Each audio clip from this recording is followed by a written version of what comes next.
My name is Sarvenaz Bahar. I'm an appellate law specialist, and I've been involved with the Appellate project at Public Counsel. I've handled, I think, 2 or 3 cases through the Appellate project, and I'll give you examples of the types of people I'm helping.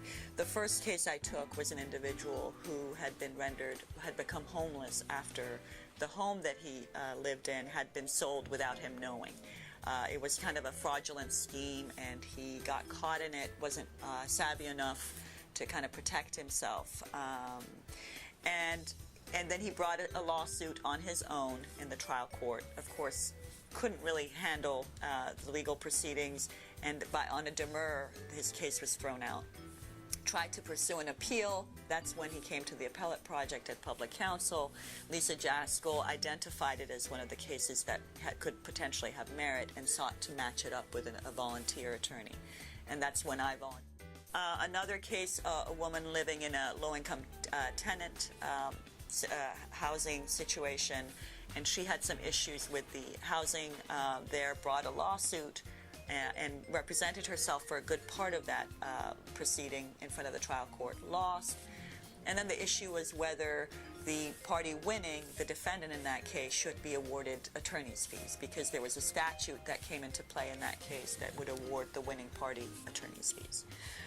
The trial court actually decided not to award attorney's fees, but the defendant appealed and wanted the Court of Appeal to award fees where the trial court had not.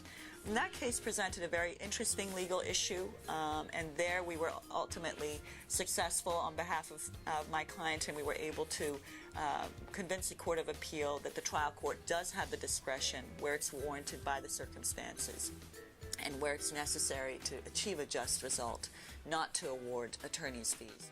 It was because she was indigent. She was already, struggling to survive, and this would have made her existence just so much harder.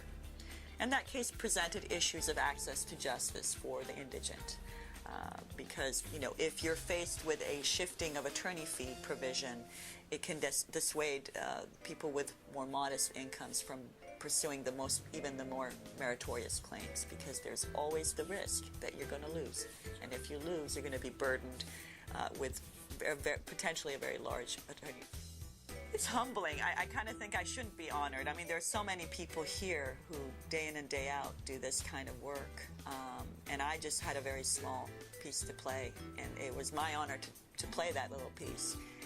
So I'm very grateful for the honor, but I think that there are certainly people here who should be honored every day for what they do. I played a very small. Lisa has become a true friendship we have. She is an incredible person.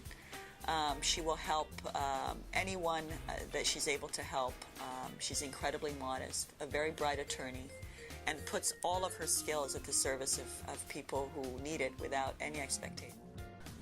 I am very grateful to be honored by Public Counsel. Thinking way back to why I went to law school, it was because I was really moved by the prospect of justice, and I was very cognizant of how powerful the legal tool is. It was very important for me then, and as it is now, that this tool be available to everyone, regardless of whether they can afford lawyers or not. But the fact of the matter is that if you don't have a lawyer in the system that we have, it's very hard to be able to get the rights that you deserve. And so any part that I have played in this, and if I have been able to help anyone, it's my honor. And I really appreciate being honored by Public Counsel.